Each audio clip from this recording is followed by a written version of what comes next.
বিসমিল্লাহির রহমানির রহিম। আল্লাহ তাআলা তার বান্দাদের যে কোনো বিষয়ে নিরাশ হতে নিষেধ করেছেন। আল্লাহ ও তার রাসূল সাল্লাল্লাহু আলাইহি ওয়াসাল্লাম মানুষকে নিরাশ না হওয়ার জন্য উৎসাহিত করেছেন। কোরআন ও হাদিসে বারবার এসেছে যে বান্দা যেন আল্লাহর রহমত থেকে নিরাশ না হয়।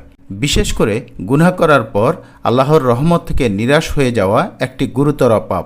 রাসূল সাল্লাল্লাহু আলাইহি ওয়াসাল্লাম বলেছেন, তোমরা আল্লাহর রহমত থেকে নিরাশ হইও না। নিশ্চয়ই কাফির সম্প্রদায় ছাড়া অন্য কেউ আল্লাহর রহমত থেকে নিরাশ হয় না। সূরা ইউসুফ আয়াত 87।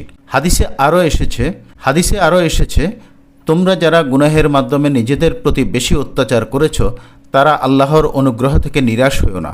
নিশ্চয়ই আল্লাহ তোমাদের সকল গুনাহ ক্ষমা করবেন, তিনি ক্ষমাশীল ও পরম দয়ালু। সূরা জুমার আয়াত 53-54। সুতরাং আল্লাহর রহমতের উপর বিশ্বাস রাখা এবং যে কোনো পরিস্থিতিতে নিরাশ না হওয়া মুমিনের বৈশিষ্ট্য।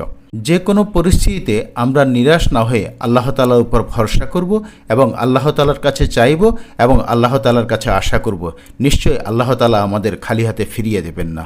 আল্লাহ তাআলা আমাদের তৌফিক দান করুন। আমিন সুম্মা আমিন।